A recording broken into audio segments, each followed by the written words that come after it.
ಮತ್ತು mushroom gravy ಜೊತೆಗೆ ಪರೋಟ ತಿಂತಾಯಿದ್ರೆ ಯಮ್ಮಿಯಾಗಿರುತ್ತೆ. ಹೆಂಗೆ ಮಾಡೋದು ಅಂತ ನೋಡೋಣ. ಫಸ್ಟ್ಗೆ ಮಿಕ್ಸಿ ಜಾರ್ಗೆ ಹಸಿಮೆಣ್ಸಿನ್ಕಾಯಿ ಹಾಕ್ಕೊಳ್ಳೋಣ, ಮತ್ತು ಶುಂಠಿ ಬೆಳ್ಳುಳ್ಳಿ ಮತ್ತು ನೆನೆಸಿಟ್ಕೊಂಡಿರೋವಂತಹ ಗೋಡಂಬಿ ಹಾಕಿ ಕ್ಲೀನಾಗಿ ಗ್ರೈಂಡ್ ಮಾಡ್ಕೊಳ್ಳೋಣ.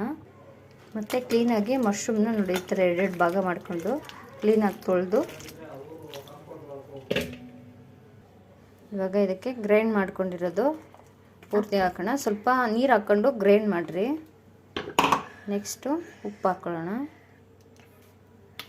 ನೆಕ್ಸ್ಟು ಖಾರದ ಪುಡಿ ಒಂದು ಅರ್ಧ ಸ್ಪೂನ್ ಹಾಕೋಣ, ಯಾಕಂದರೆ ಗ್ರೀನ್ ಚಿಲ್ಲಿ ಹಾಕಿದ್ದೀವಲ್ಲ ಮಿಕ್ಸಿಗೆ, ಅದಕ್ಕೋಸ್ಕರ.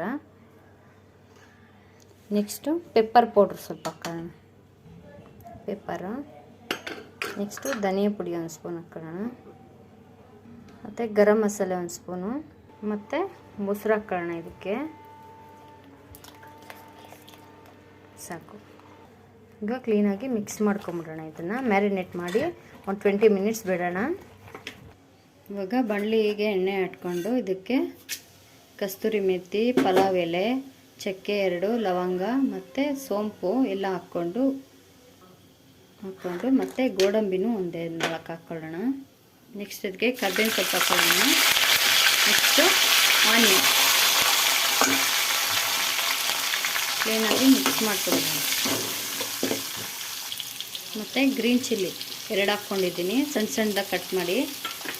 ಮ್ಯಾರಿನೇಟು ಕೂಡ ಹಾಕಿದ್ದೀನಿ. ನೀವು ಬೇಕಾದವರು ಸ್ಕಿಪ್ ಮಾಡ್ಬೋದು, ತುಂಬ ಸ್ಪೈಸಿ ಬೇಡ ಅಂತ ಹೇಳಿದವರು. ಇವಾಗ ಮತ್ತೆ ಅದೇ ಮಿಕ್ಸಿ ಜಾರ್ಗೆ ಒಂದು ಟೊಮೆಟೊ ಮತ್ತು ಕೊತ್ತಂಬರಿ, ಪುದೀನ ಗ್ರೈಂಡ್ ಮಾಡ್ಕೊಳ್ಳೋಣ. ನೆಕ್ಸ್ಟ್ ಇದಕ್ಕೆ ಟೊಮೆಟೊನು, ಪುದೀನ, ಕೊತ್ತಂಬರಿ ಸೊಪ್ಪು ರುಬ್ಬಿಟ್ಕೊಂಡಿರೋದನ್ನ ಹಾಕ್ಕೊಳ್ಳೋಣ. ನೆಕ್ಸ್ಟು ಒಂದು ಅರ್ಧ ಸ್ಪೂನ್ ಉಪ್ಪು ಹಾಕ್ಕೊಂಡ್ಬಿಡೋಣ. ಅದಕ್ಕೂ ಹಾಕಿದ್ದೀವಿ ಗ್ರೇವಿಗಂತ ಅರ್ಧ ಸ್ಪೂನ್ ಹಾಕ್ಕೊಳ್ಳೋಣ. ಮತ್ತು ಧನಿಯಾ ಪುಡಿ ಒಂದು ಸ್ಪೂನ್ ಹಾಕ್ಕೊಂಡು ಕ್ಲೀನಾಗಿ ಮಿಕ್ಸ್ ಮಾಡ್ಕೊಳ್ಳೋಣ. ನೋಡಿ ಹಸಿ ವಾಸನೆ ಹೋಗಿ ಈಗ ಎಣ್ಣೆ ಬಿಟ್ಕೊಂಡಿದೆ. ಇವಾಗ ನೆಕ್ಸ್ಟು ಮ್ಯಾರಿನೇಟ್ ಮಾಡಿ ಇಟ್ಕೊಂಡಿದ್ದೀವಲ್ಲ 10 ಮಿನಿಟ್ಸು, ಅದನ್ನು ಹಾಕ್ಕೊಳ್ಳೋಣ. ಎಲ್ಲ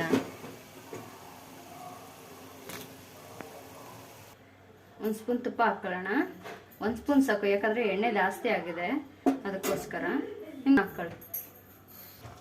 ನೋಡಿ ಆಯ್ತು, ಇದೆಲ್ಲ ಎಣ್ಣೆ ಬಿಟ್ಕೊಂಡಿದೆ. ಲಾಸ್ಟಲ್ಲಿ ಕೊತ್ತಂಬರಿ ಸೊಪ್ಪು ಹಾಕ್ಕೊಳ್ಳೋಣ.